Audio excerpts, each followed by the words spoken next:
Sponsored by NordVPN. Hello, I'm Animarchy History, and I have a problem.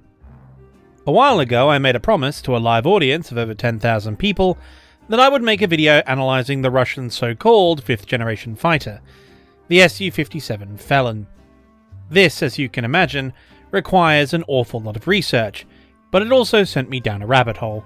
You see, to explain why the Russian aviation industry is behind in developing a modern fighter, I would have to explain how they fell behind in the first place, which meant going through all the socio-economic and political background in their aviation industry. Thus, what started as a quick 50-minute dismantling of Russia's flying facade of a fifth-generation fighter, it rapidly became a crash course in the entire history of Soviet fighter aviation. Hence, you see the ridiculous length of the video in the sidebar below. And as for my premiere peeps, buckle up guys, this is going to be a long one. Now, keep in mind, it would be impossible to cover everything in excruciating detail. Every aircraft in history could fill a video by itself, so this will be truncated somewhat. And covering literally every prototype, every aircraft, and every personality, while maintaining a coherent and understandable narrative, would be equally impossible. So, if something doesn't show up here, it was either cut for time, or wasn't notable enough to include. And even with all that, this is still an hour and a half long. So grab a drink, order some Uber Eats, and put me either on the big screen or on speaker, depending on your preference.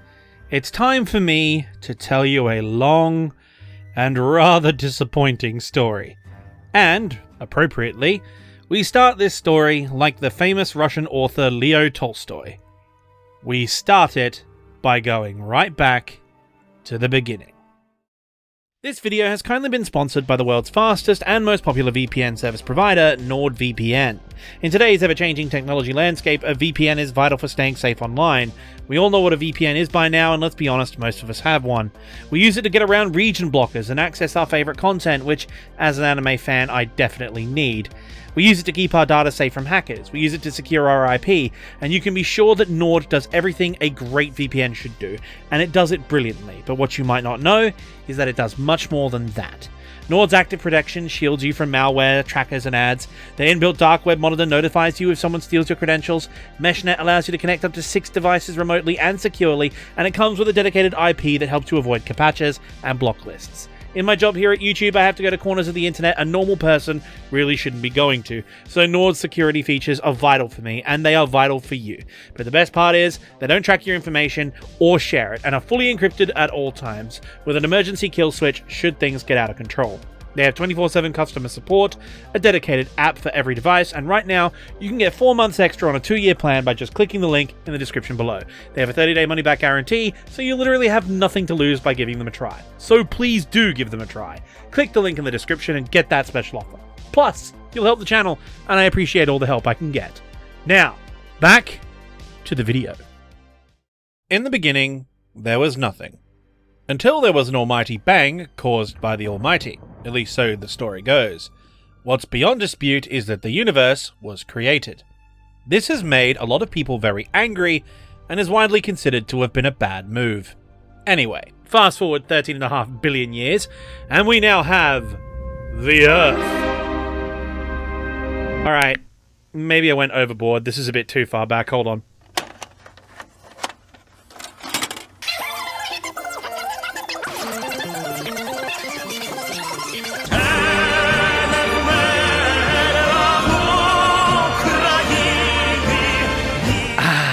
Beautiful Ukraine, then known as the Kiev Governorate of the Russian Empire, but I feel, given current events, using its proper name is appropriate. Kiev has been a focal point of both science and culture throughout the centuries, and despite 5 revolutions, 2 world wars, and potentially being the catalyst for the 3rd one, it remains the jewel of Eastern Europe to this very day. But more importantly, it was the birthplace and home to an absolute titan of aviation, namely this man, Igor Sikorsky, who was, in 1908, a student at Kiev Polytechnic Institute, which has since been named in his honor. We know him today, of course, as the immortal god emperor of the American helicopter industry, but in his younger days he was the up-and-coming star of Russian aviation design. However, the fact he is most well-renowned as a Ukrainian-American aviation magnate rather than a Russian one should give you the hint that things in the motherland were not exactly conducive to aeronautical excellence. Russia wasn't exactly a bustling powerhouse of innovation and production in any sector of a modern economy, least of all the technology sector, which in the 1900s was primarily focused in telecommunications, aviation, and rail transport. As we shall see, little has changed since then. In the 1900s, it's often said that the Ottoman Empire was the sick man of Europe, but despite the loosening grip on their imperial possessions and the upcoming collapse during the end of World War I, Turkey itself remained largely intact after a bit of an unstable period, and throughout the 20th century their industrial and economic base would steadily grow and develop into the regional powerhouse we know today. Russia, by contrast, was in a terrible state.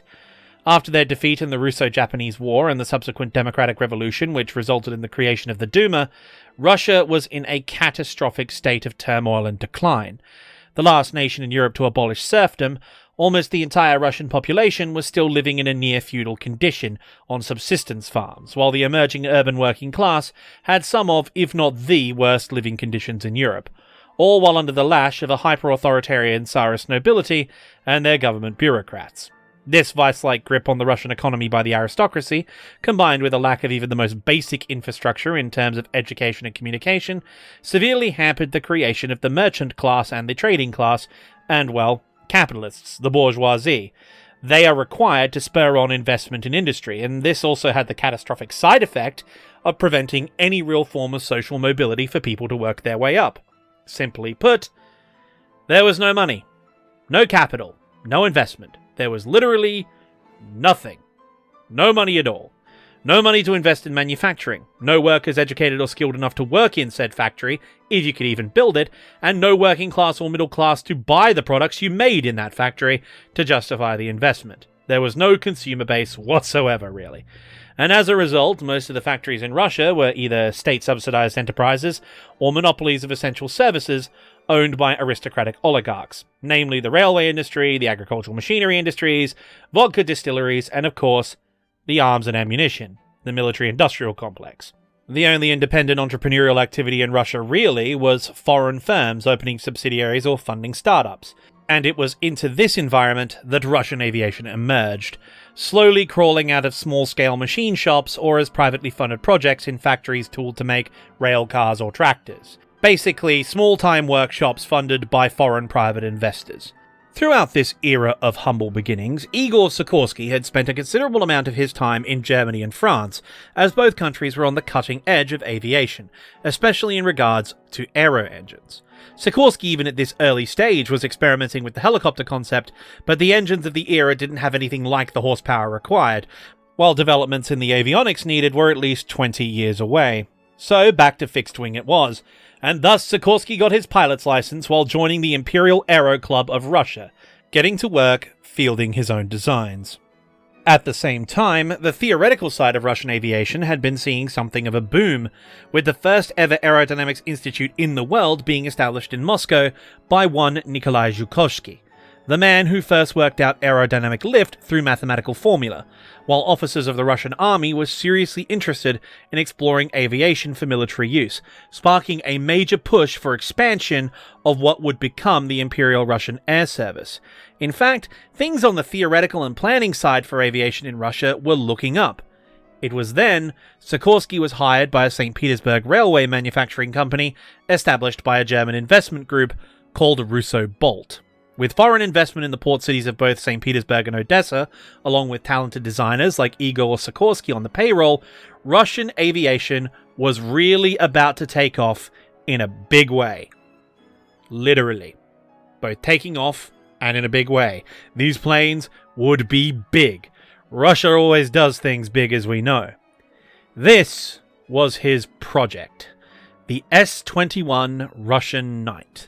The world's first four-engined aircraft ever, and an absolutely revolutionary design. So much so that some people considered such an aircraft impossible, as there was no way a plane that big could fly. But fly it could, carrying 7 people in an enclosed cabin, which was absolutely unheard of at the time.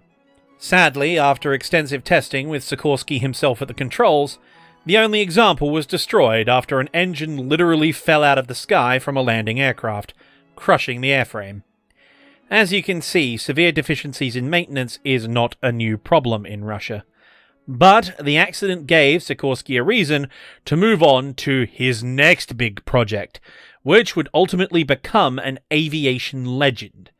The Ilya Muromets, a titanic aircraft for its time, with 16 passengers and a crew of giga-chad mechanics who, with pure unmitigated big dick energy, were able to service the engines mid-flight by exiting the cabin and walking along the wings. And speaking of the cabin, it was amazing. It had a bar, comfortable chairs, and even a toilet, all centrally heated and lit by electricity. It was a marvel. This thing was incredible. A true groundbreaker of aviation.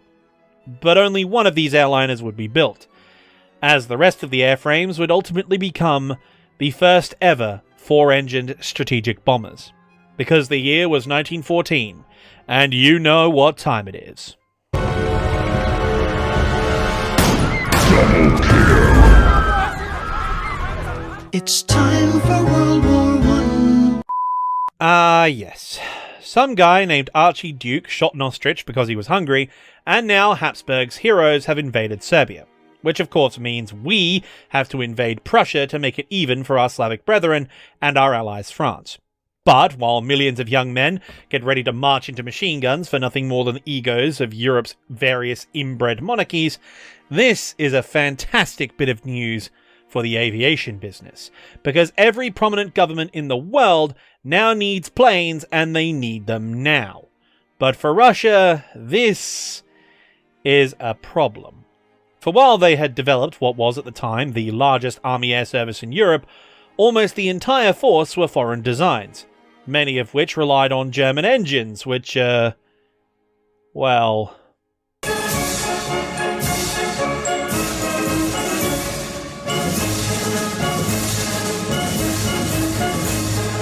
yeah. But, as is common in the history of Russia, it was far worse than that. Due to the aforementioned abysmal level of industrialization and the lack of a high-technology sector, there were no indigenous engines available.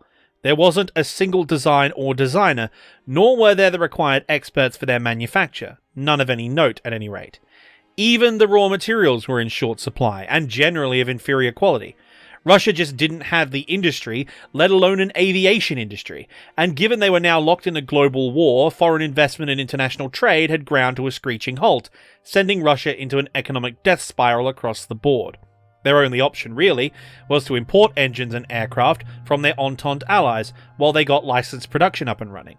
Sikorsky and his colleagues designed several aircraft for use with the imported engines, but with the materials and manufacturing capacity available, it simply wasn't enough in either quantity or quality. Sikorsky's S-16 single-seat fighter was decently armed and very agile, but it was horrifically underpowered due to the lack of good engines and the crude Russian raw materials adding excess weight and drag, while the other indigenous designs ranged from below average to absolutely awful. The Lebed 12, for example, repeatedly broke up in mid-flight due to structural defects, or while regularly spontaneously combusting without warning. In fact, its reliability was bad enough that the Russian army of all people, that's right, the Russian army, deemed the aircraft unfit for service. However, unsurprisingly, the Russian military bureaucracy kept it in production anyway, due to a shortage of airframes with predictable results. Again, this is going to be the common catchphrase of this entire series. The more things change, the more they stay the same. Anyway, the Anatra D, meanwhile, had a center of gravity miscalculation so bad that its inherent instability killed pilots more frequently per capita than any other World War I aircraft, including its chief test pilot, and that was on days that the wing didn't fall off due to production defects. I could go on and on through all the others, but I think you get what I'm driving at. Russia's aviation industry just could not compete with the likes of Fokker, Newport, Caproni, or Sopwith, and as a result, the Imperial Russian Air Service throughout the entire war relied on imported or license-built Entente designs almost exclusively, with their main suppliers being the French Moran and Newport companies. Throughout the entire lifespan of the Russian Imperial Air Service until 1917, only about 5,000 aircraft of all types were built in-house. The rest of their inventory were imports, and with all the maintenance and logistics problems that entails. This would be dwarfed by the other major European powers, who would produce tens of thousands of airframes and engines throughout the same period. If you want to know how bad we're talking, the Italians, of all people, outproduced Russia both in airframes and engines at a rate of 4-1. And thus, despite the Imperial Russian Air Service starting World War I with the biggest air service in Europe, less than 2 years later, they were hopelessly outnumbered, while their aircraft were entirely obsolete. And as is typical with the Russian military, that was the good news. The bad news was their logistical situation. No replacements of any kind were available, be they engines, airframes, or spare parts to maintain their existing ones, while due to the reliance on imports from allies who themselves were locked in a full-scale war along the Western Front, there was absolutely no standardization whatsoever, like at all. Seriously, none. In fact, let me show you their operated types. Behold this list, while keeping in mind their low production numbers and the fact that they're hand-me-down imports, and the fact that it's Wikipedia and of course it has a bunch missing, such as captured types and types that came into service later. Roll clip.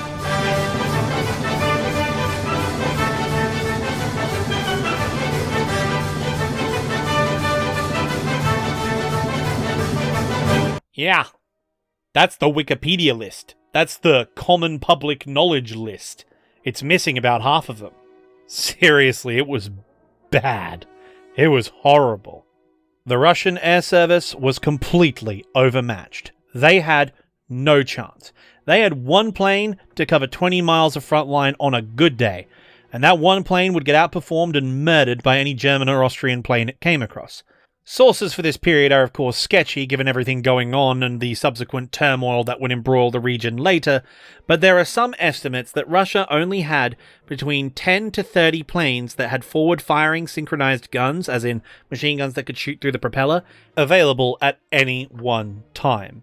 Again, sources are sketchy on that. I'm using Yefrim Gordon for most of this, but that should just give you an idea for how bad the situation is. Most of their pilots relied heavily on two-seaters with gunners, obsolete pusher aircraft, or over-wing-mounted Lewis guns. It's unsurprising, therefore, that given the disparity, one form of attack would become famous among Russian aviators. If they couldn't outperform or outfight the enemy, they would simply ensure the enemy went down with them. Peter Nestorov would go down in history as the first man to execute an air-to-air ramming attack, which among Russian aviators would become known as the Taran. This level of desperation was indicative of the terrible situation they found themselves in. Casualty rates were appalling, and success was slim, not just in the air service, but across the entire Russian military along the Eastern Front. Aside from the brief success of the Brusilov offensive, which only came at truly extortionate costs in both lives and equipment, defeat followed defeat, which was followed by an all-out retreat. Casualties and fatalities among Russian forces were double that of all the Central Powers combined, while not just the economy, but the entire fabric of society started to collapse. And given the highly authoritarian and autocratic nature of Russia, that meant the responsibility fell on the guys at the top, most of all the Tsar. And there was only one possible outcome under those circumstances.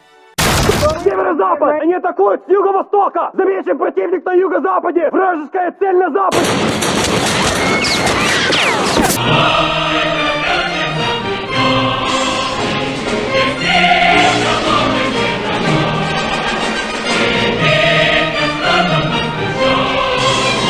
Привет, comrades, and welcome to the workers' paradise! Okay, not really, but that's what it says on the brochure, so I guess we have to go with it. Now, the October Revolution and subsequent Civil War is really, really, really complicated. But let me sum it up simply. There was a democratic revolution first, but like the American and French democratic revolutions, once they actually started running the country, it turned out the country was so messed up that a democracy wasn't strong enough or organized enough to fix it.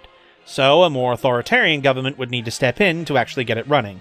For America, it was a centralized state under Congress and the Continental Army. For France, it was Robespierre's National Convention, followed by Napoleon. And for Russia, well, You know who it was.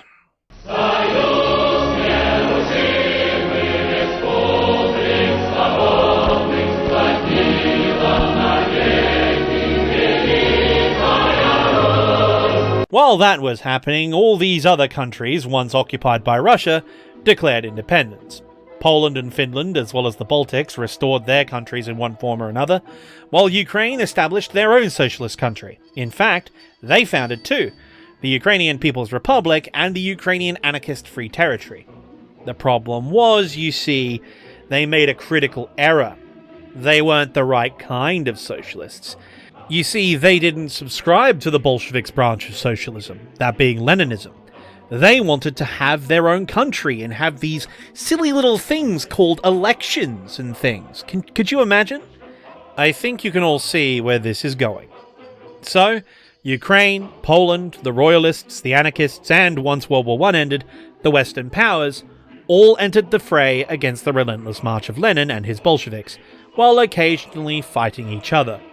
Poland and Ukraine fought a ferociously brutal border war which only included a little bit of genocide, while the anarchists, under history's certified ultra-Chad, the Cossack Jack Sparrow, aka Nestor Makhno, decided, screw it, he was just going to fight everyone by doing drive-bys. And there was, of course, this random bunch of Czechs who decided to steal an armoured train and drive to Vladivostok, and they even managed to steal a boat on the way, which they then used to fight a naval battle against the Bolsheviks. And they won, which means the Russian Navy has been defeated in a naval battle by a landlocked country. I'm just going to let that one sink in for a minute, quite literally. The destruction all this caused, both societal and economic, cannot be understated. And as such, despite having a large reserve of aircraft left over from the Great War flooding the air forces of all sides, there was no infrastructure or supply line to sustain them. And so you had everything from Fokker D-7s to Farman Shorthorns operating over the same battlefield, but never in enough quantity to be decisive. Eventually, air operations for both sides practically dwindled out entirely due to a lack of spare parts and qualified personnel.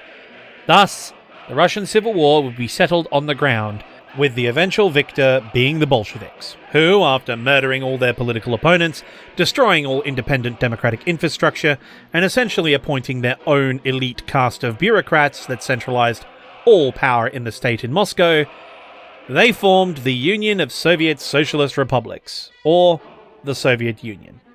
Now, it has to be said, for the average farmer and factory worker, this was actually quite good, especially given how they were treated under the Tsar. But there was one really massive problem. Given they have just had a colonial war, a world war, and then the largest civil war in history in the span of a decade, the economy was completely destroyed, along with all the infrastructure needed to support one. And, you remember how Russia was struggling with investment, capital development, and the creation of a skilled labor pool?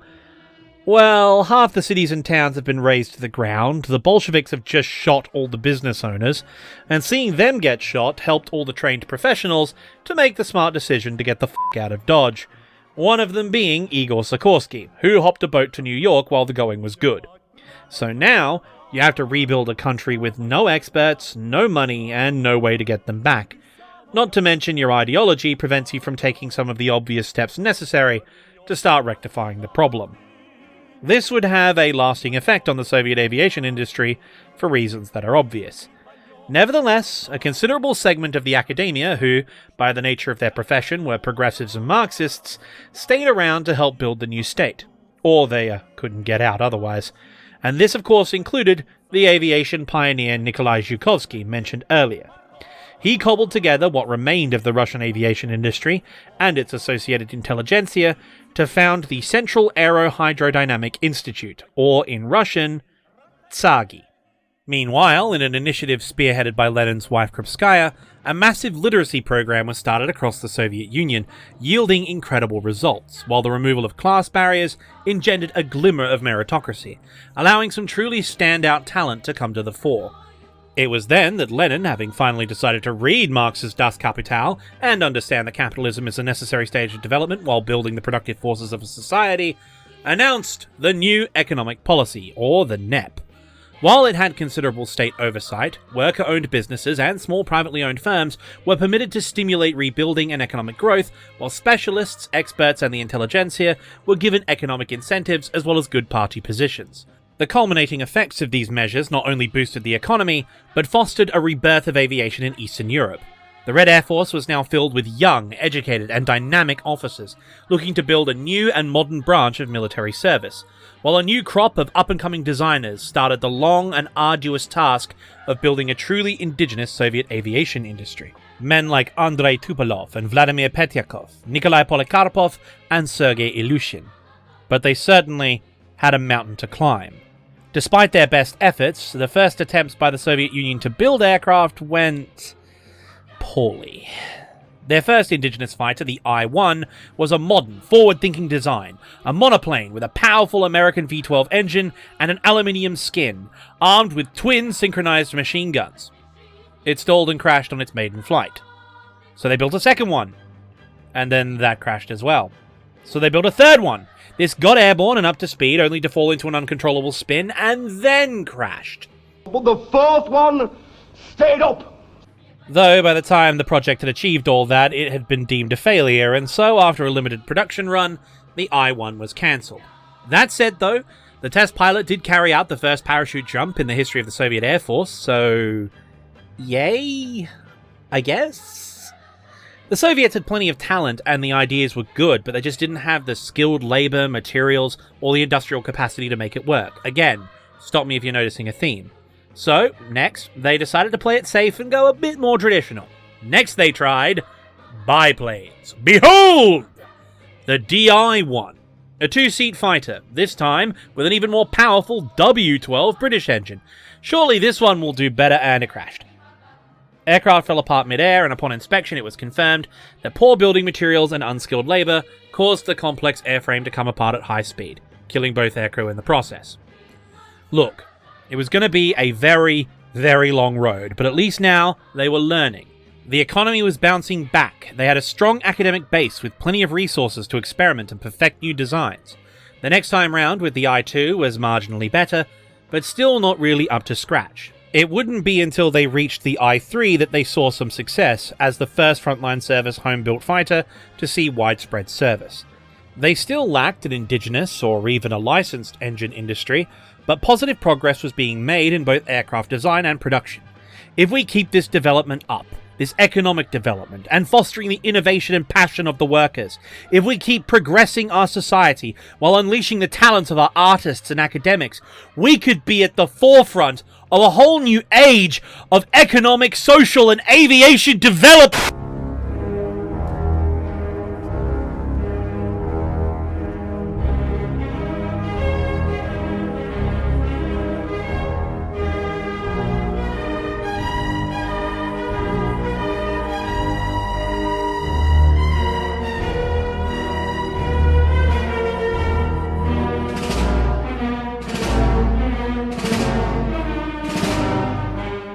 Alright, hands up who saw this one coming. Everyone? Is that everyone's hands I see up? Thought so. Yeah. Stalin. It's just a running joke with Russia at this point. Every time things seem to be improving, someone with "in" at the end of their name shows up with either an oligarchy or a death squad. And in this case, both. Phenomenal. And he wasted absolutely no time at all. So you remember all those designers I mentioned? Polikarpov? Gulag. Tupolev? Gulag. Petyakov? Gulag. Sergei Korolyov, father of the Soviet space program? Ultra Gulag, with hard labor.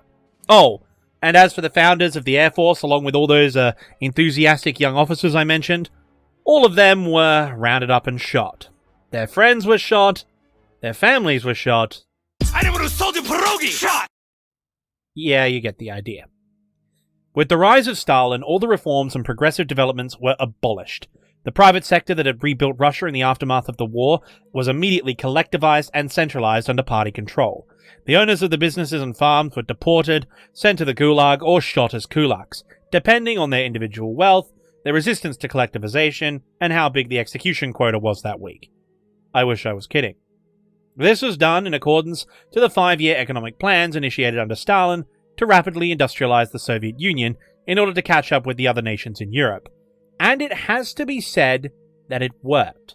As the rest of the world collapsed under the weight of the Great Depression, the insulated economy of the Soviet Union started to boom, with the many unemployed tradesmen, senior managers, and technical specialists from the West being brought in on contracts to help develop the country.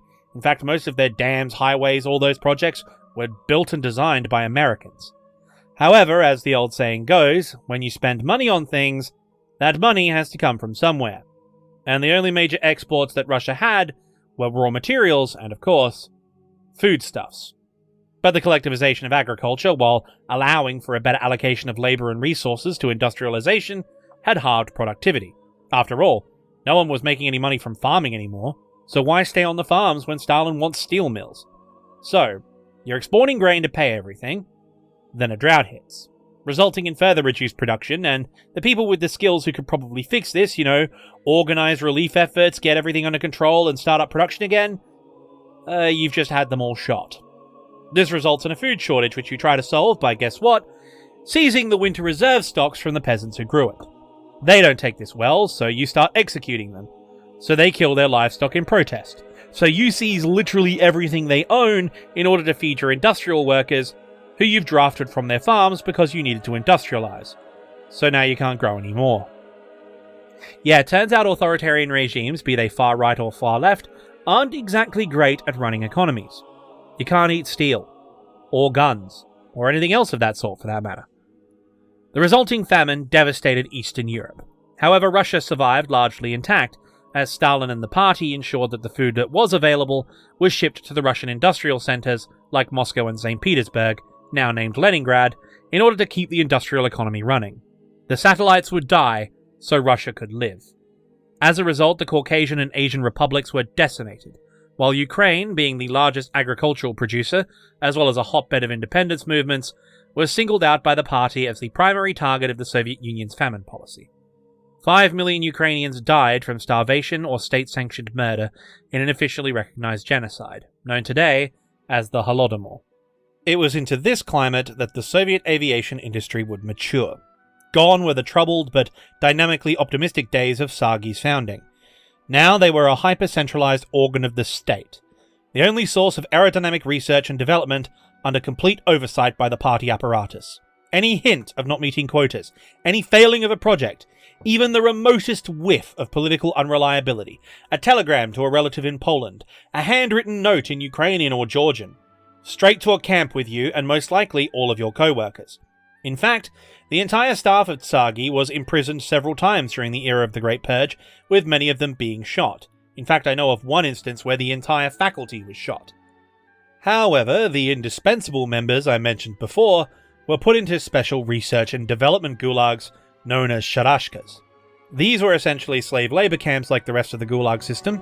However, instead of digging mines or building roads, the inmates were technical experts in various fields, forced to continue their work under prison conditions, all while being closely monitored by the NKVD, the precursor agency to the KGB. Now, it should be said here that I am condensing the timeline, as the 30s saw huge developments in Soviet aviation. Not everyone was locked up at the same time, and there were hundreds of thousands of different intrigues and political maneuvers going on, and there is no way I will have time to cover them all. So instead, I will be discussing their various fighter projects.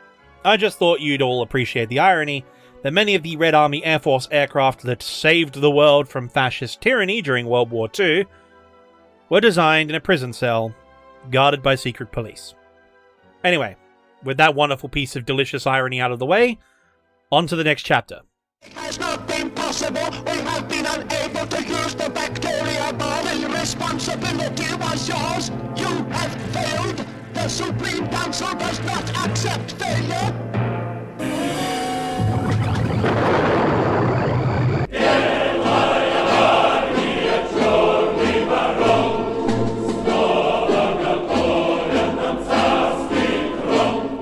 As mentioned before, the 1930s saw a huge leap in Soviet aviation. Stalin's industrialization and increased trade with the West allowed for the purchase of various technologies, as well as the, shall we say, acquisition of others. One of the famous ones everyone likes to talk about, of course, is the licensing of the Christie suspension system, famously used on the BT and later T-34 series of tanks. But really, of all the branches of the Soviet military, it was the Air Force who went on a proverbial spending spree. Their main goal was, of course, engine procurement. Even after 20 years, they still hadn't managed to set up an indigenous engine industry. But with Stalin's industrial reforms and his workforce, highly motivated, it was time to change things. It is no exaggeration to say that the entire Soviet aero engine industry was founded on the production of Western designs.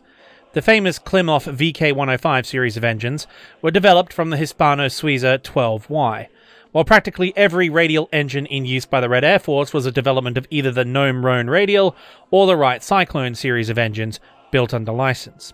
The really interesting one, though, is the McEwen AM-34 and its subsequent variants, the 35, 38, etc. They were developed from engines made by Fiat and BMW. It was actually a really solid engine design, showing the ability of Soviet engineers to improve and develop existing ideas. These engines, despite reliability issues and development problems, would eventually prove to be exceptionally powerful and provide an excellent base for Soviet aviation designers to come up with some truly great aeroplanes. However, the political climate of the Soviet Union did all it could to prevent it. Under Soviet economic planning, production numbers were everything. Meeting quota was as close to God's commandments as you could get. In fact, Stalin's commandments were God's commandments, really. It didn't matter if it was tanks, guns, engines, planes, or trains. All that mattered was the almighty quota. As such, higher quality and more modern designs for everything would often not be produced in favor of models already in production. Production they could subsequently cut corners on if need be to meet quota. If the factories failed to meet quota, the entire staff could be shipped to the Gulag for sabotage, or wrecking as it was known. All that mattered was getting their product out the door. Damn the consequences. As long as it looked good on the monthly productivity report sent to Moscow, that's all that mattered. And all of this was on top of the ongoing issues with poor quality raw materials and skilled labor shortages, which still hadn't been rectified. Simply put, manufacturing in the Soviet Union, by its very nature, was afflicted with horrific institutional problems, especially during World War II, or, if we're being accurate here, the Great Patriotic War. It wasn't uncommon for structural defects or control surface failures to plague the frontline aviation units. In fact, until mid to late 1943, most of their aircraft weren't even built to basic spec. German pilots recovering shot-down Soviet aircraft reported that in many cases, half the instrumentation in the cockpit would be missing, along with all their support equipment. The lack of proper weapon sights was a chronic issue, to the extent that most of the Western Lend-Lease aircraft that arrived were raided for their gun sights and their bomb sights by the aviators. Those who weren't lucky enough to get a hold of these rare commodities often had to make do with a painted crosshair on their windshield. Kind of like how those competitive shooter players used to stick a dot on the center of their monitor back in the days before you Zoomers came along. God, I'm old. However, in fairness, their modern monoplane fighters only really entered development in 1939, and thus they were rushed into service far before they were ready, while the factories which built these aircraft had to be frantically torn down and rebuilt from scratch in the Urals after Operation Barbarossa sent the Soviets fleeing for their lives. So this rushed production and the chronic issues with shortages and defects is unsurprising. However, during the interwar period, it appeared that the Soviets briefly held an advantage in terms of modern aircraft, thanks to the famous Polikarpov series of fighters. Unfortunately, it was a facade. The problem was that the I-15 Chaika and the I-16 Ishak, while excellent designs for the late 1920s, did not enter mainstream service until 1934. By which time all their competitors from the West and the Empire of Japan had high-performance monoplanes entering the testing phase. And even with their relatively good performance, the same issues plaguing Soviet aviation hit them as well. Poor materials, reliability problems, and the I-16, while a forward-thinking monoplane with retractable gear, had a number of severe flaws. Visibility was a problem. Originally featuring an enclosed cockpit, it was not actually easy to see out of it, due to the canopy frame being very awkwardly built and the poor quality of Soviet glazing and glassmaking. A problem compounded by the fact that the engine often spewed oil directly into the pilot's face without warning, blocking their vision. That's when the engine didn't randomly catch fire anyway. This led to the canopy being completely removed in frontline service. Meanwhile, the short fuselage, combined with very sensitive controls, meant that while the I-16 was very agile, the center of gravity was thrown off entirely, making it very difficult to fly. Meaning if a pilot began pushing it beyond its limits, it would almost certainly result in a fatal flat spin, or cause the aircraft to oscillate wildly out of control. Combine this with the serious deficiencies in Soviet pilot training and the low educational baseline of their recruits, and the I-16 would end up killing a considerable number of young Soviet aviators. It was a sad reality that this tragedy would be compounded by the fact that the Spanish Civil War and the border clashes in Manchuria during the latter half of the 1930s would subsequently show that after all these efforts and all that sacrifice, the Soviet Air Force's frontline fighters were completely outclassed by their adversaries, forcing them to rush the development of replacements. To achieve this fast development turnaround, they had to get help. And they got that help by calling in a favour. A rather ironic favour. You see, the Luftwaffe during the 1920s was not allowed to exist. And while Lufthansa kept training way more pilots than they needed on two-engined planes that definitely weren't designed to be converted to bombers, they still needed to train fighter pilots. So, the German government at the time had to find a place to train pilots and develop tactics without the Entente allies noticing. And the only place they could do that was the Soviet Union. So, throughout the 20s and 30s, Germany and the Soviet Union worked together, developing tanks, planes, training pilots, testing strategies. In fact, the entire department of the Red Army responsible for developing weapons of mass destruction, chemical weapons, biological weapons, and of course later nuclear weapons, that entire department was originally set up by the Germans. But of course, things got a little complicated when old Mustache Man showed up, given his whole destroy communism thing. But in order to pursue his rearmament goals, he would need to sign various commercial agreements with the Soviet Union. And when it came time to invade Poland, he needed security guarantees and of course natural resources to make war. And so, the Nazi-Soviet commercial agreements were signed alongside the Molotov-Ribbentrop Pact. But Hitler and Stalin definitely weren't allies at all. We swear, we promise, we had all these documents we released in the 1950s proving it. They're completely legit, unedited by Stalin in any way, and are definitely not contradicted by the German Foreign Office document captured by the Allies. Anyway, one of the methods of payment for Soviet raw materials to fuel their rearmament and subsequent conquest of Europe were examples of modern German aircraft and their blueprints. These would prove invaluable in not only developing their own aircraft, but understanding the capabilities of their enemy. However, of course, it was a well-calculated gamble on the Germans' part, as they rightly surmised that the Soviet research and development and production cycle was not good enough to make use of their technology before they'd developed something better, or preferably, they had already declared war and defeated them. As we know, this gamble would eventually prove to be the biggest backfire to happen in the Soviet Union, at least until the first flight of the Tu-22, but originally it didn't look that way. Because aircraft design under Stalin's rule was an absolute disaster, filled with nepotism, party politics, gulags, bureaucracy, and, quite frankly, incompetence. And I can think of no aircraft that sums this up better than what is possibly one of the worst flying machines ever built. And I use this term, flying, in its loosest sense. For as the Bf-109 made its presence known, everyone in Europe's air forces collectively shat themselves and began rushing to source a competitor or replacement to their current in-service fighters. In the Soviet Union, this task would fall to Polikarpov, Lavochkin Gurevich, Artyom Mikoyan, and Alexander Yakovlev, who would all propose designs. Or at least they would have, if it wasn't for the fact that People's Commissar of the Defense Industry, Mikhail Kaganovich, was good mates with and the father-in-law of a bloke in the Communist Party who had just graduated from the Moscow Aviation Institute. The problem was, he was an industry graduate, not an engineer or theoretician graduate. As such, he had the on-paper qualification to set up an aircraft factory, but he didn't know how to actually design a plane. Furthermore, he had no practical experience in the field at all. He had never actually run a factory, nor had he built so much as a paper plane, let alone a real one. What he did know how to do, however, was network.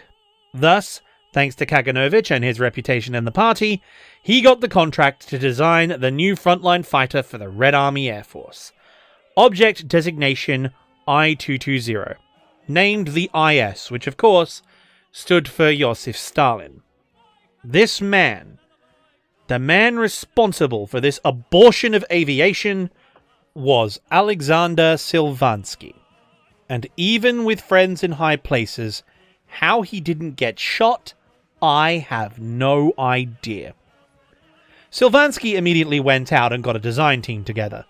After Stalin had centralized and consolidated the various industries across the Soviet Union, there were a number of defunct design bureaus able to provide the necessary staff. Issue was, of course, he couldn't exactly go to Yakovlev, Mig, and all the other guys to grab their designers, so he had to go to all the defunct design bureaus, who, given they had closed down, were able to provide the necessary staff. Issue was, of course, they had all gone defunct for a reason. Namely, all their previous efforts had been catastrophic failures. However, with the backing of the Politburo and a can-do attitude, this project couldn't possibly fail. So, Silvansky appointed a lead designer, Ivan Lemishev, and he got to work designing the aircraft and immediately ran into an issue. The engine selected for the I-220 was the M88 radial, developed from the Gnome series of French radials. This engine, while powerful, was also big and subsequently heavy. It was also fitted with a reduction gear to ensure smooth and reliable performance. However, that also meant its propeller had to be, as they say in the industry, f***ing huge. What resulted from this was a central fuselage design that had a large surface area causing an exceptionally high amount of drag. Then there was the main armament, comprised of 4 Shikast 7.62 machine guns and 2 50 cal machine guns, with a considerable ammo load for each gun. Now, just looking at it, I'm sure you can already see the drawbacks of the design. However, I promise you, it gets worse. When they actually built the thing, it turns out they hadn't actually calculated the dimensions for the landing gear properly, most likely due to the various foreign parts they were using coming in different measurements, which meant the landing gear couldn't fully retract into the wheel wells, causing yet more drag. However, when the gear is fully extended, the result was actually even worse, because they hadn't made the gear legs long enough to provide ground clearance for the propeller. So, how did they overcome this problem? Silvansky, having spent all his time talking up his project in Moscow, decided to fix the issue himself. He went to the tools locker, grabbed a hacksaw, and sawed the propeller's tips off so it did clear the ground. Then he went around the engine cowling with a hammer and hammered down the engine fairing to make sure it fit properly, only to then find out that due to design and production delays, the engine they would have to use was actually an M87, which didn't produce as much power while not fitting the designed engine mounts, which ended up forcing a redesign, further ruining the already terrible aerodynamics of the nose section. And as you can imagine, the build quality from the project manager was typical of the rest of the staff. This thing was a fat, heavy, underpowered, poorly built monstrosity. And then it tried to take off. Only it couldn't. It was too heavy. It couldn't get enough lift, and there wasn't enough runway in the world to let it get up to speed. Turns out, failing basic engineering tasks and sawing your propeller in half has a negative impact on aeronautical performance. So they needed to reduce weight. How are they going to do that? Well, they took the only logical step. Yes, it's a fighter plane, but does it really need its guns and ammunition? I mean, really? Does it really need it? No, of course not. So they took the guns and ammunition out, and thus this so-called aircraft finally got airborne. But it didn't stay up for long. After getting to about 500 feet, the aircraft was vibrating and shaking all over the place, Controlling it was damn near impossible. The torque of the motor was atrocious, the center of gravity was off, the wheels protruding out of the wheel wells disrupted the airflow and caused an almost fatal amount of drag, and the test pilot barely escaped with his life on landing, almost ground looping while avoiding a prop strike by mere millimeters. After only 2 flights, the test pilots flat out refused to fly this thing, telling the director and even senior Soviet leadership that it was, in their words, and I quote directly, a bad heap of shit. They unanimously declared the I-220IS as unflyable and recommended the project be abandoned. It was subsequently taken to the Moscow Aerodynamics Institute, Silvansky's alma mater, to be used as an exhibit for its students of how not to design an airplane. And so, in the end, after all of that trouble, it would fall back to the original gang of designers, the most prominent one being Polikarpov, and it was he who would be the first up to present his entry for the next frontline fighter for the Red Army Air Force. The I-180 project had a lot of potential. It was a far better design overall than the Silvansky IS, but it used the same engine, and as such it suffered similar issues. Polikarpov, however, was a competent designer and straightened them out over the next 3 iterations. Though to do it, he had to abandon the more advanced technologies and more ambitious design ideas he had, and fell back on a layout similar to his earlier work, which meant what he produced was essentially a Super I-16, just faster and more agile and more heavily armed. But alas, despite these improvements, it also had the same vices. It was difficult to control, quick to spin, and it required constant attention to fly properly. It also had the disadvantage of being very intensive on the use of special metals, something the Soviet Union wasn't equipped for the mass production of. And of course, it still suffered from the same problems of lack of skilled labor and poor raw materials. He warned the Department of Military Industry and the Air Force that his design required more fine-tuning and proper training. But that would cause too long a delay, and thus the aircraft was forced through into the testing phase. As a result, the I-180 ended up killing 2 of the Soviet Union's best test pilots, one of them being the famous Valery Chekalov.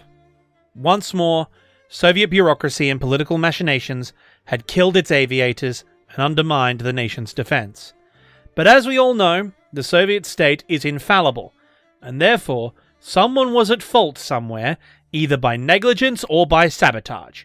Someone had to answer, and that someone was Polikarpov. He was declared persona non grata, stripped of his post, and sent on a fact-finding mission to Germany, which, as we know from the Great Purge, is usually a setup to getting shot on subsequent trumped-up charges of treason. R.I.P. Tukhachevsky. Truly a real one.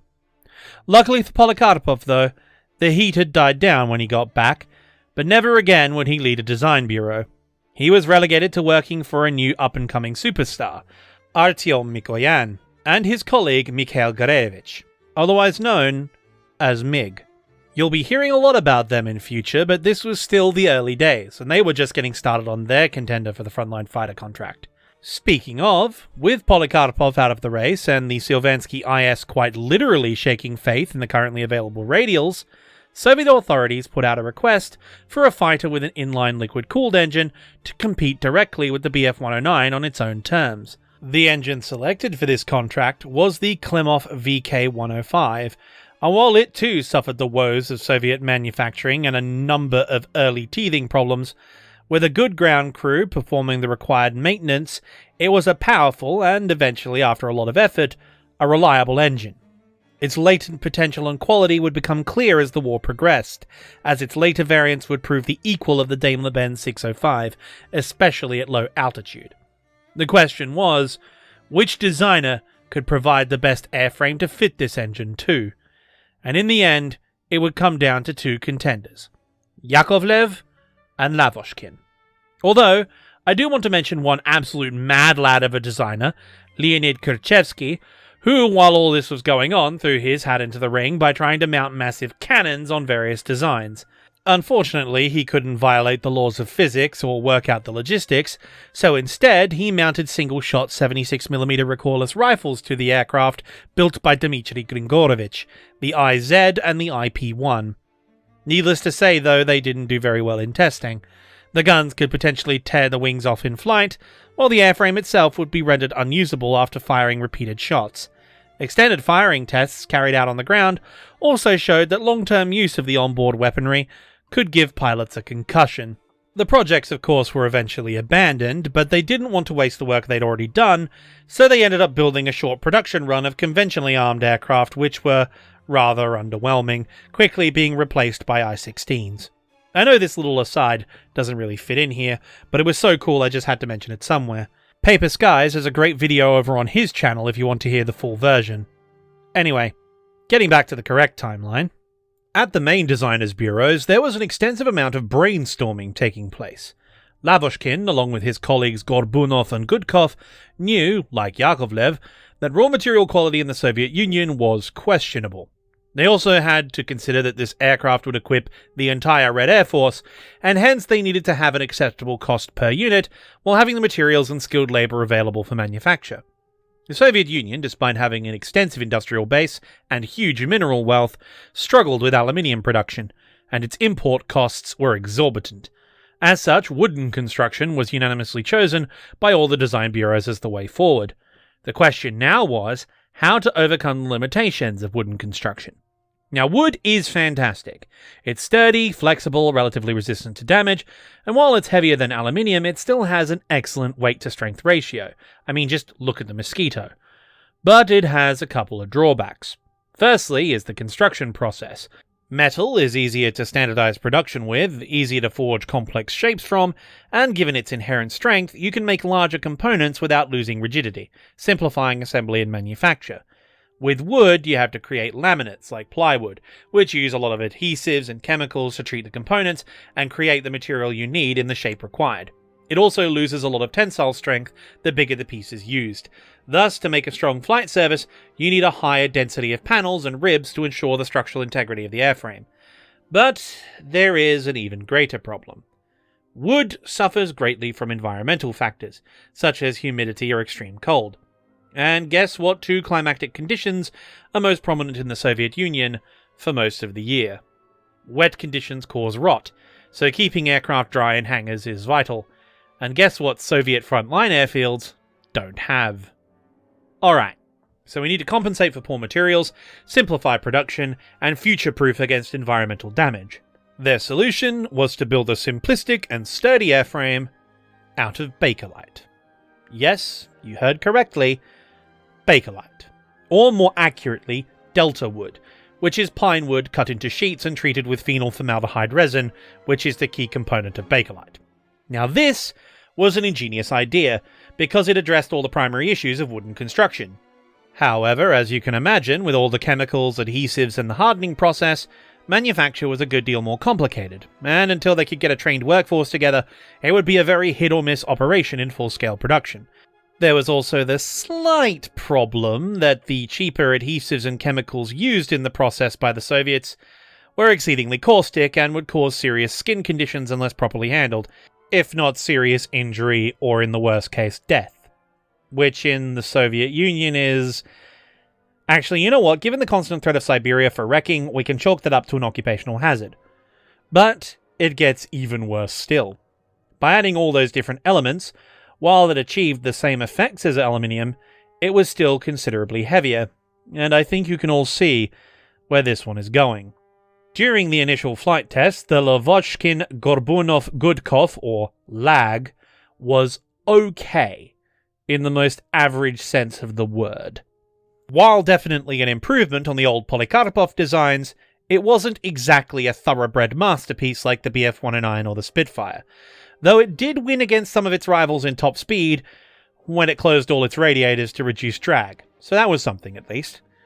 However, then it reached the second phase of testing, and oh dear lord. You see, when they conducted the initial tests, it was done with the proof of concept prototype, meaning it had been custom built, rigorously checked, and designed with flight testing in mind, meaning it wasn't equipped for the combat trials. The second model was the precursor to the production model.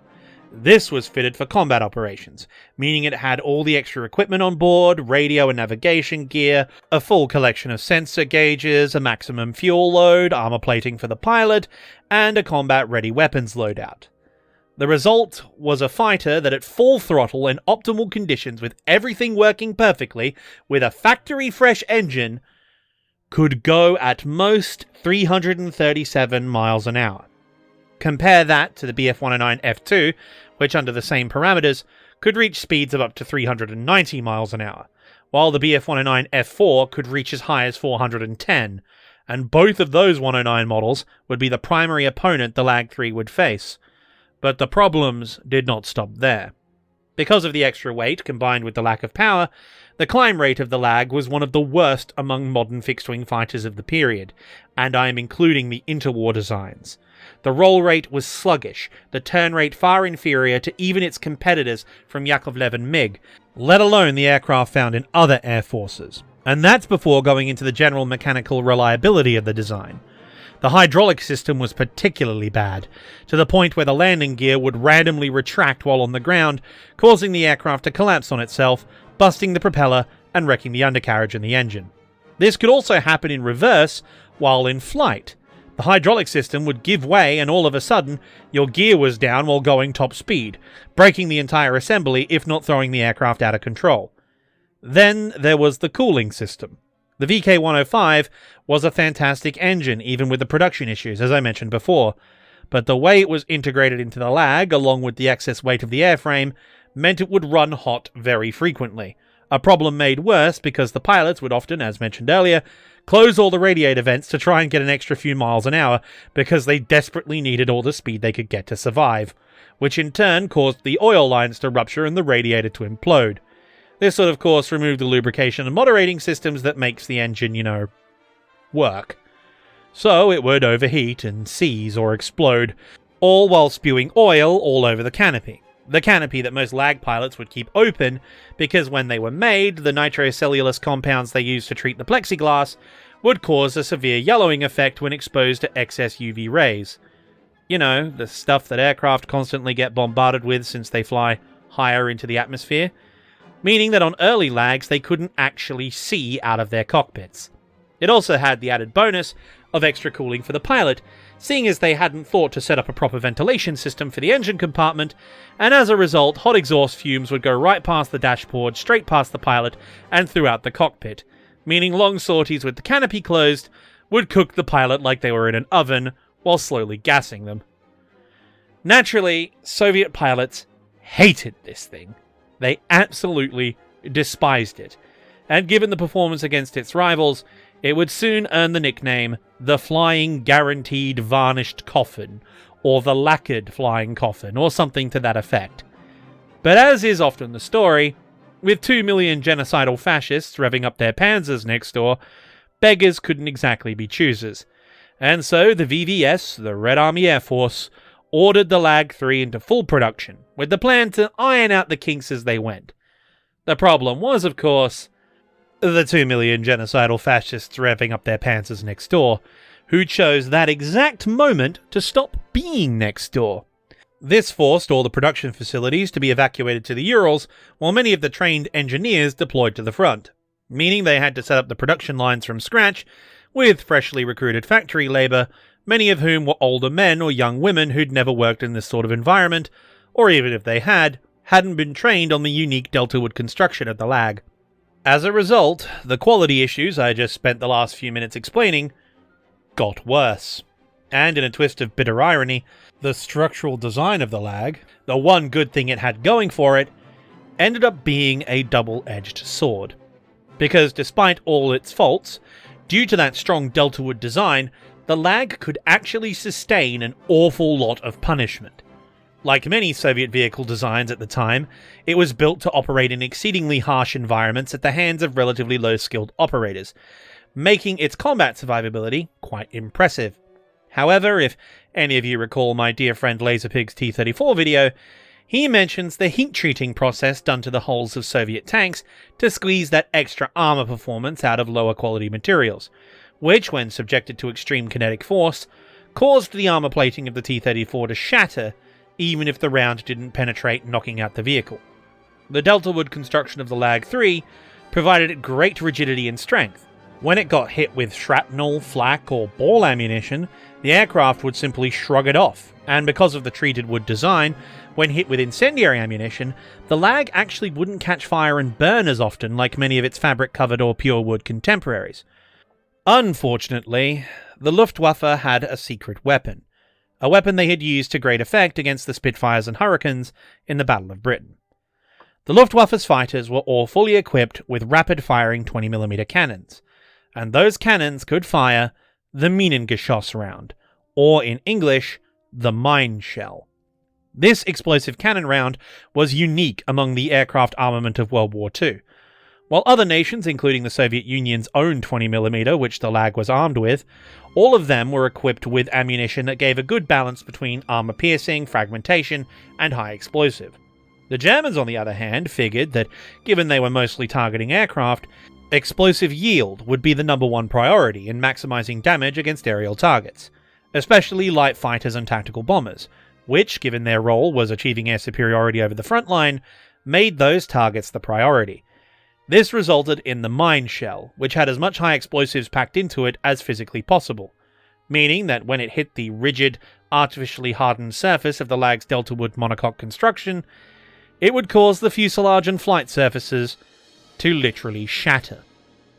Thousands of young Soviet aviators would die at the controls of the Lag-3, poorly trained and woefully unequipped to face the highly experienced and exceptionally armed enemy invading their homeland. But thankfully, for all our sakes, the Lag was not the only fighter they had at their disposal, because after all, like with most Soviet aviation design competitions, this was a three-horse race. Alexander Yakovlev had reached the same conclusion as Artyom Mikoyan. While delta wood would solve a lot of issues regarding maintenance and materials availability, the VK-105's reliability issues in the early models of the engine, combined with the concerns about excess weight, meant that an alternative solution had to be found, and both men settled on a hybrid construction of metal, plywood, and fabric. Their aircraft would be built around a steel tube frame and then finished with the more available materials. This saved weight, provided excellent airframe strength, while keeping true to the original idea of having an easier-to-maintain aircraft in rougher conditions. Plus, it didn't need all the complex manufacturing techniques with chemicals that could seriously injure or kill you, so that's a bonus. The downside was, of course, that the environmental factors delta wood was brought on to counter would affect both these designs, and as such ground crews had to perform constant maintenance on both types of aircraft to keep them combat ready. However, in a clever piece of foresight, Yakovlev had planned on such an eventuality. While Mikoyan had chosen the complex approach for his hybrid construction, something he would become rather infamous for, Yakovlev had decided that the traditional Russian method of weapons manufacture would be the best option. Hit airframe with hammer, comrade! Put engine in flying box! Cover box in cloth! Throw at fascists! Keep throwing at fascists until they run out of planes! Or ammunition. In all seriousness, Yakovlev's core concept was the simplest method and, quite honestly, the best one.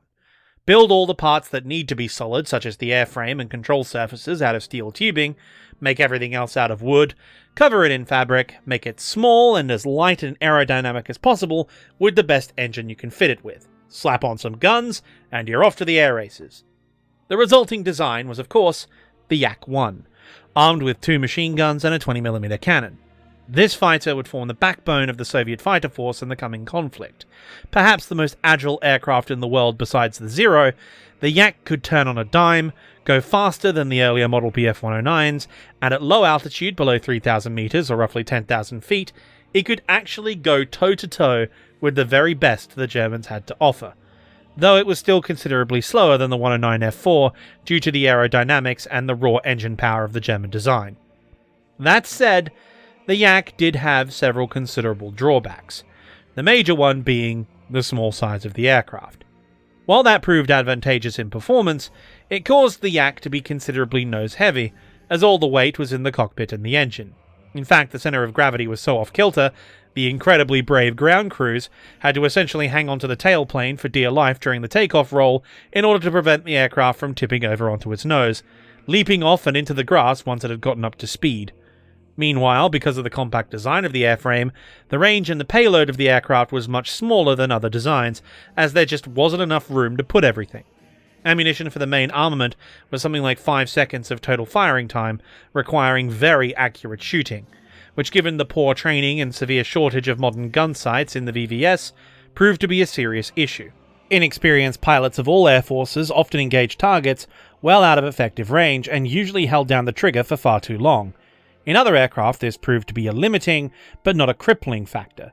However, the Yak-1 only had 110 20mm cannon rounds at full load, and while the Shikast machine guns had over 1,000 rounds, their small rifle caliber cartridge did not do nearly enough damage and was being phased out across the entire fighter fleet. Thus it was replaced with a single Berezin UB-50 cal, which only had 200 rounds of ammo.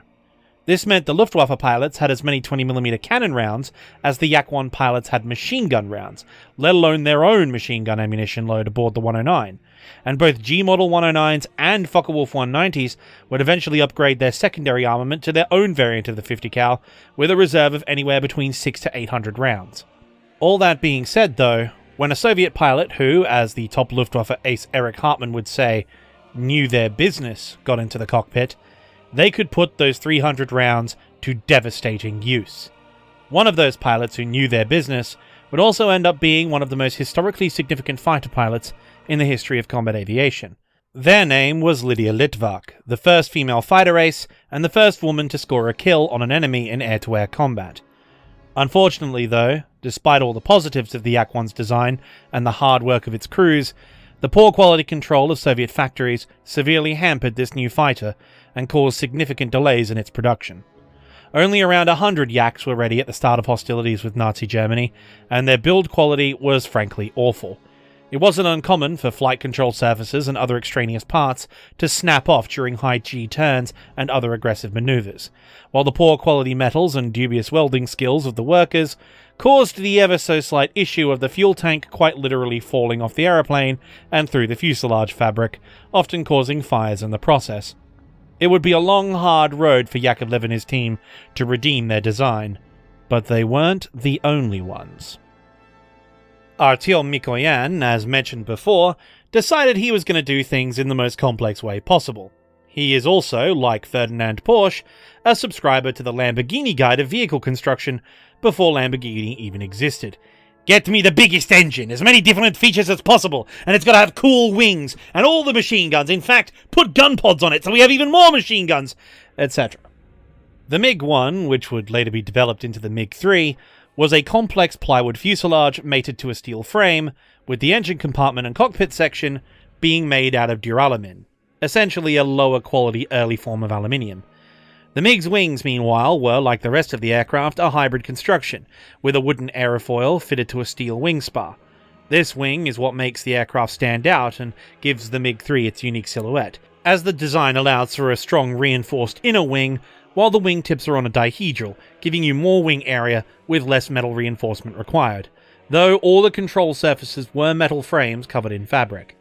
Its armament was on the lighter side compared to the other Soviet designs, with one 50 cal Berezin UB machine gun and two Shikast 7.62 machine guns with around 300 rounds per gun. This could be augmented by underwing gun pods as mentioned, adding two more 7.62s, with the caveat of seriously reduced performance. But what really sets this design apart, though, was the engine.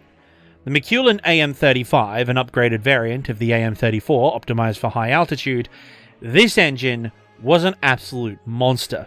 In fact, it was one of the most powerful engines ever fitted to a fighter at the time, and boy howdy, was the MiG fast. At 20,000 feet, it was actually on par with the 109S series, clocking over 400 miles an hour. Brilliant, I hear you cry. So this was the answer to the Soviets' prayers, right? Well, about that. The problem with having such a powerful engine was that this is, a Soviet engine. And so the power-to-weight ratio of said engine was not exactly great. In fact, it was awful. Despite having a high top speed, it took ages to get there. It had terrible acceleration. And the only way it achieved that speed was due to it being custom tuned to high altitudes, up in the thinner air. Which is a problem, given that 99% of air combat on the Eastern Front would take place at low altitude. And when it wasn't at high altitudes, it was slower than the Yak-1. Now, this wouldn't be such a drama if it wasn't for the fact that this power-to-weight issue also, once again for a Soviet fighter, ruined its center of gravity, making it highly unstable. Then there was the wing design, which, while novel, also gave it absolutely horrific low-speed handling characteristics, meaning when they slowed to maneuver in a dogfight, it couldn't turn very well, if at all. And when they tried turning and burning in a dogfight, they ran the risk that they would lose control, fall into an irrecoverable spin, pitting the pilot in the cockpit with the centrifugal force, resulting in almost certain death. There is at least one recorded instance of 3 MiG-3s attempting to intercept a high-altitude German reconnaissance aircraft, only for all 3 of them to stall in unison and lose control, resulting in a total loss of the flight and its pilots. But all of this isn't the worst thing about the MiG. There is one detail that was more fatal to this design and more limiting to it than any other factor. And it was this fatal flaw that would end up saving the Soviet aviation industry, and perhaps the Soviet Union itself. Why? Because the AM-35 engine used by the MiG was the high-altitude tuned version. The AM-38 was the low-altitude tuned version. And that engine was used in the Ilyushin IL-2 Stemovik. And unlike fighter design, which relies on cutting-edge technology and outstanding performance, what mattered with bombers was ruggedness, survivability, ordnance, and production numbers. And these are things that the Soviets could do. Meaning the engines bound for MiG production went to a far more useful, and it has to be said, an absolutely magnificent aircraft. I love the IL-2, and while its performance has been called into question in recent years, as far as aircraft goes, well, Stalin himself said that the Stemovik was as vital to the Soviet Union as air or bread. This thing was magnificent. Thus, the MiG would be assigned to purely air defense units, guarding big cities for their time in service, until they were replaced by Yaks and LAs in 1943. However, to its credit, the MiG was the starting point for some of the Soviet Union's greatest aces, including perhaps the most famous, Alexander Pokrishkin, and when it got a chance to operate at high altitudes, it did its job rather well. But for its designer Artyom Mikoyan especially, flaws or not, it says something about his talent that his first ever major aircraft design was accepted into service. Not many other designers can say that. And he soon turned his mind to something that other designers were just too busy staying alive to notice. Artyom Mikoyan was thinking about the future. However, speaking of everyone just trying to stay alive, we've been ignoring the impetus for all this activity for most of the script. The giant, mouse in the room, so to speak. Remember those 2 million genocidal fascists with a penchant for armored vehicles of ludicrous size? Well, here they come.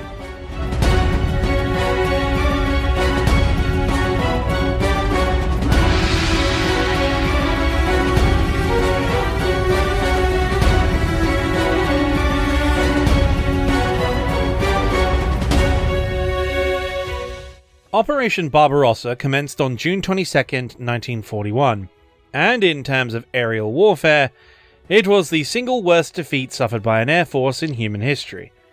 Everyone had been placed on alert less than 24 hours before the invasion commenced, but those alerts did not filter through to the aviation units until it was far too late.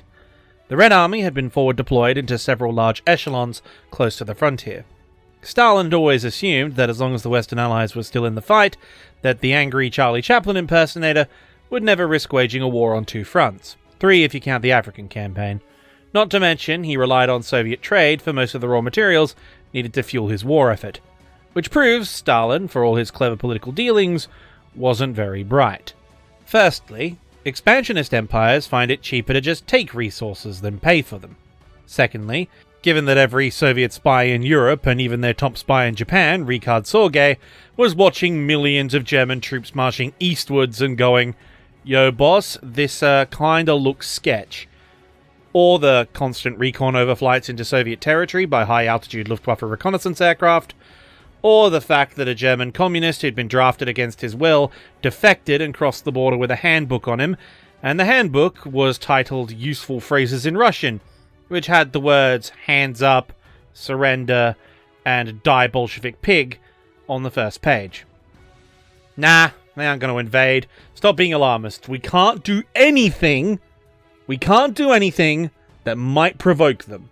That was an actual order Stalin gave out to the frontline troops, by the way, just in case you were wondering. And so, despite all these warnings, as well as the fact that General Zhukov and Stavka ran wargaming scenarios that almost mirrored the German plans for Barbarossa, warning Stalin that defense in depth was the correct course of action, the entire Red Army was set up for offensive operations instead. Offensive operations to take place far in the future. At the time, they were conducting training and reorganization, meaning half the entire military was in reserve or on leave. As for the VVS, or the Red Army Air Force, they were on peacetime readiness. Their pilots were in the mess or asleep, while their aircraft were parked on their airfields in long, neat rows, or in their big, easy-to-see hangars at their permanent bases, rather than being dispersed across alternate airfields or parked in sheltered revetments. The entire Soviet Air Force was basically one giant sitting target. The result was the single most one-sided engagement in the history of combat aviation by a margin that will never, ever be repeated. And I'm including stuff like Desert Storm. It was that bad. Well, actually, it might get repeated if the US decides to go absolutely postal and solos the entire planet, but the chances of that are remote. I hope.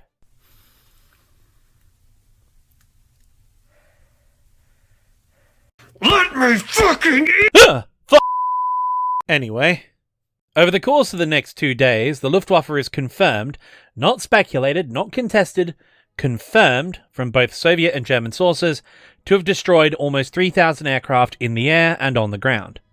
Axis losses, by contrast, were roughly 150 to 200 aircraft across all combatants and all aircraft types, which puts the KD ratio in favour of the fascists at 15 to 1. 15 to 1. The commander at Soviet Air Forces West, upon inspecting his airfields in the wake of the attack and confirming the casualty reports he was getting, decided to, in the words of Nikita Khrushchev, I have to report to the boss. Perhaps you'd prefer to avoid the red tape.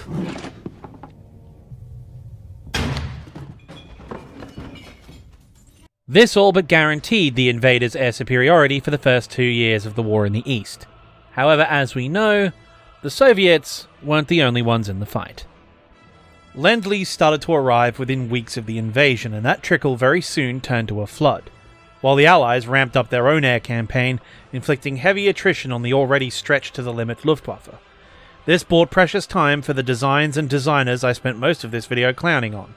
With the Western powers on their side, they now had access to a steady source of aluminium and rubber, and after their aircraft were given an obscenely costly but very thorough field test, by 1943-44, the Yak-1 had turned into the Yak-1B, then the Yak-9, until finally it became the Yak-3. A metal-skinned, high-performance fighter so lethal, German pilots were ordered to avoid fighting it if possible. Meanwhile, Lavishkin went back to the drawing board on his failed creation, refined the construction techniques, got the weight down, worked out the bugs, and ended up creating what would ultimately be the finest fighter of the Red Army Air Forces. The magnificent LA-5 evened the odds against the 109G and the FW-190, with a roaring, high-tuned right cyclone producing absolutely ludicrous horsepower. It immediately solved the issues of Lavishkin's design, while the various tweaks he had made ensured its agility and, more importantly, its ease of piloting. This aircraft was second to none. Its ultimate form, the LA-7, would, like the Yak-3, be made out of lightweight alloys and come armed with 3 20mm cannons, able to outmaneuver anything the Germans could throw at it. It would be in this machine that the highest-scoring Allied ace, the Ukrainian fighter pilot Ivan Kozhedub, scored the other half of his 80 kills, including an Me-262 and, if rumours are to be believed, an unofficial victory over a P-51 who failed his aircraft recognition tests. It wasn't all plain sailing, though. The Soviet state was rather concerned that, even with these new machines, they were heavily reliant on licensed production and lend-leased resources. Once the war with Germany was over, their current allies would be back to their enemies, and their technology and economy could not stand up to losing their aid. New designs would have to be built so they could catch up, which means more research and a teensy tiny bit of armed robbery of Eastern Europe, as well as some indentured servitude from all these Axis prisoners we've got. I mean, after all, they don't really need to go back home to their families, do they? Besides, all their high-ranking officials and scientists will get places in Moscow. Whether they have a choice of place is a different matter. We had this one guy, though. What was his name? Sergei Korolyov, that's right. He built a rocket plane back in the day. He'll come in handy. Where is he? Oh, that's right. We sent him to the Gulag in Chapter 2. Could you send someone to see if he's still there, please? Thank you. While they were still trying to dig up Korolyov and see if he survived Siberia, other rocket experiments were taking place. The Berezhnyak-Isayev BI-1 was their first and really only foray into the rocket-powered fighter idea. Much like the Germans, they ran into the issue that the fuel on these aircraft tended to be rather dicey. They'd settled on a nitric acid kerosene mix, which was not very efficient, but very easy to make. This meant it made nothing like the thrust of the Me-163's engine, but on the plus side, it wasn't nearly as sensitive to a sudden kaboom. In the Soviet case, the ground crews had a chance to do a runner first. The issue was, while the Me-163 worked quite well if it didn't kaboom, the BI-1 didn't. And I'm sure you can see the downside of using a highly corrosive acid as your mixing agent. It, kinda eats the engine. And the crew, actually, if it's not handled correctly. And when I said its efficiency wasn't good, I meant that its top speed was around 500 miles an hour in optimal conditions. Most of the time, it was a similar speed to late war variants of standard fighters. The Me-163, by contrast, regularly hit 560 miles an hour, and it did that in a climb. As you can imagine, the BI-1 and later the BI-7 were never adopted, especially after it killed its primary test pilot while severely burning several of the engineers. But the times, they were a-changing. As the men of 1st Ukrainian Front marched into Berlin while meeting their American allies on the Elbe, NKVD search teams scoured through Eastern Germany and Czechoslovakia as well as Austria for any scraps of advanced technology, as well as the men who built them. It was a furious race against the agents of Operation Paperclip, who were even now racing to Peenemünde. But the Soviets had already struck pay dirt. They had hit the motherlode. They got an example of pretty much every piece of advanced German technology.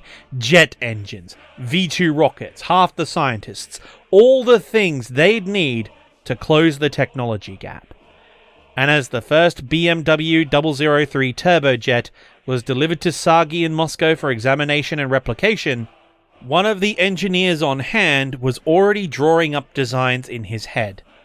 Even as the technicians worked frantically away, Artyom Mikoyan left the room and headed back to his office, straight to his drawing board. And the work of the future would begin.